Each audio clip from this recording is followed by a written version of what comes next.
that you said that. We had a discussion about this today in my live coaching group about times like this. It's right now we're in the middle of getting ready to hit November 2022 and people are thinking, "Oh my gosh, I can only do so much to affect the rest of this year and then I've got to think about next year as a founder or entrepreneur or as a leader managing a team."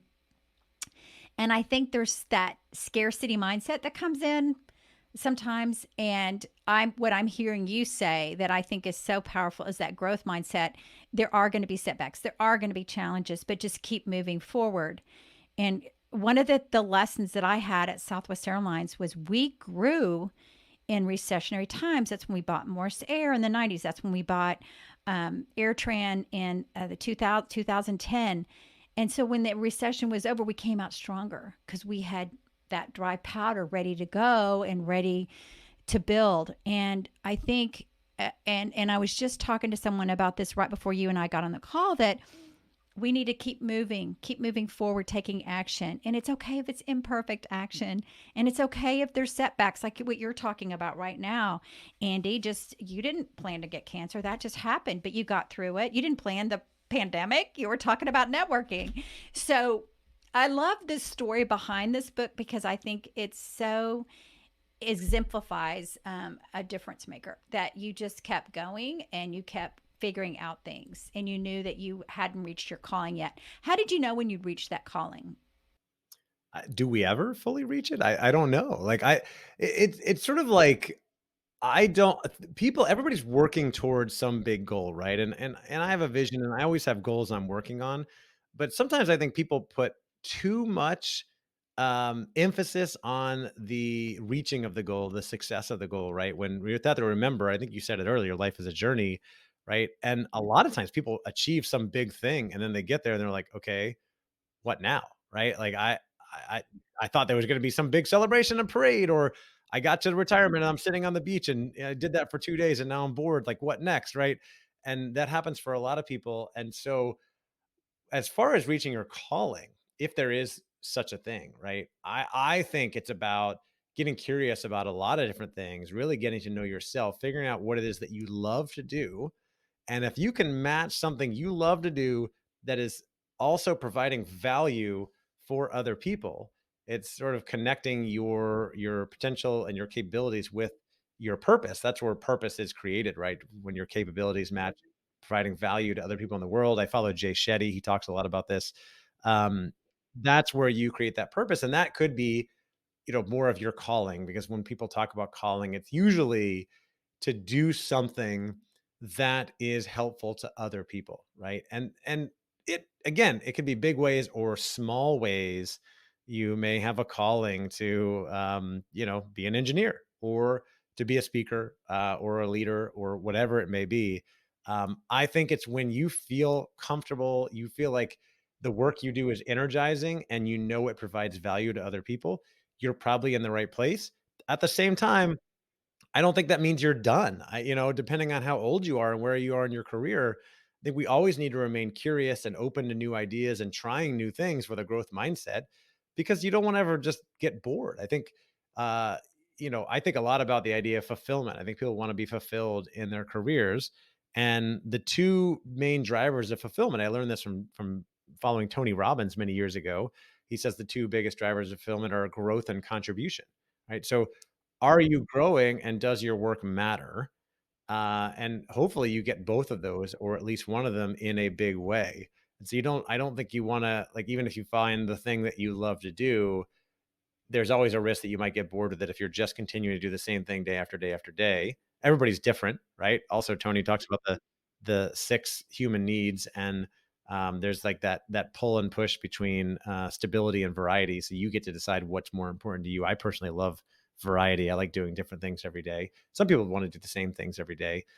This all comes back to self awareness, and I know Dana, you're big on Strengths Finder and really self awareness and understanding yourself, and then building a career around that leverages your strengths and the things that you really enjoy doing. And I think that's really important, and let all that inform that vision and the goals that you set for yourself and that thing that you're working towards, so that you can not only achieve big things, but enjoy the journey along the way, because life is about the journey. So let's move into your book, and I'd love to hear you. You mentioned a little bit about one of my favorite topics, which is personal branding, but I'd love to hear kind of what, if you could summarize the book, what are the three things that you want people to get out of this when they read it and do differently because they read your book? Yeah, so I would say, oh, 3 things. Number 1, can I do 5? Can I do 25 things? Here's the rule. Okay, fine. Uh, so 3 things. Number 1 is, taking ownership of your career and your life means taking full responsibility for everything going on in your career and your life, and too many people are drifting along. The reason I wrote the book is I worked in the corporate space and consulting for more than 10 years, observing lots of people kind of drifting along, operating in reaction mode, waiting for other people to tell them what to do or where to go, whether it's their boss or their parents or their colleagues or anybody else. And I knew there was an opportunity to help people really wake up and take more ownership. And, what does that look like? It means getting clarity on where you want to go with your career. We have clarity on where we want to go when we get behind the wheel of our car. Like, exactly where you want to drive to. Or if you get on a plane flown by Southwest Airlines or anyone else, right? The pilot in the cockpit. I flew Southwest on Friday. I'm flying Southwest again tomorrow, by the way. The pilot knows exactly where they're going to go and how to get there. When you get behind the wheel of a car, you know exactly where you want to go, and most likely you know how to get there, or you've outsourced that to Google Maps and they're telling you how to get there, right? But in our careers, most of the time, people have no idea where they're going. It's like, I'm going to keep showing up and hope that my boss gives me something cool to work on. Whatever version of that applies to you and your career. And so what I really want with this, there's an opportunity for people, I think, to get a lot more intentional with what they're doing and where they're going in your career. And that starts with taking ownership, taking responsibility, and saying, no matter what happens, I'm going to take full responsibility for it. I don't get that promotion. I'm going to ask, why is that? What can I learn from it? How can I do better in the future? And then start working on the next goal. And I think there's a lot of empowerment in that. So the first thing is about taking ownership of your career and getting clear on where you want to go. The second uh, piece, I would say, the second takeaway is that we have no idea what the future might bring. We talked about the pandemic, we talked about cancer. You have no idea what might be coming down the line next. And the world is changing. In fact, the pace of change today is faster than it has ever been before, and yet it's slower today than it's ever going to be. So things are getting faster all the time. And I think we need to be doing things to set ourselves up for future success. So the second thing is, make sure that you are engaging in activities that are setting you up for future success. That includes investing in continuous learning, right? Always be learning new things to stay up on the times. Building your network, which we talked a little bit about earlier, and building your personal brand, which I know you're a fan of as well. So those are the things you can be doing to set yourself for future success. And then the third takeaway, I would say, is that you need to own your life as well. That career is really important. Many of us spend more time working than we spend doing almost anything else. And yet we still have a full life ahead of us. And we've got to take care of ourselves, take care of our health, take care of our family, take care of our relationships, take care of our mental health. Find other fun things to do, because work is not everything, right? A lot of times people make it that, and you might have seasons where you're working extra hours because you've got a lot of busy things to do.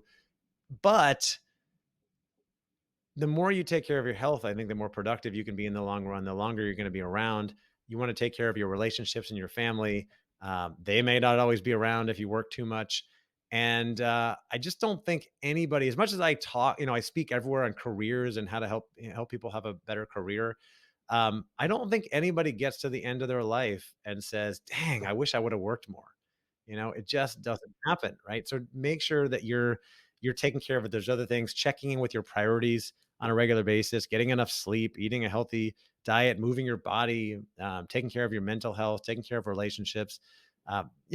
These are generalities. We can get into specifics on things that I do, since we are talking about dominating your day. But these things are really important, and I just don't want people to forget, as they focus so much on a career or growing a business, that you got to take care of your life as well.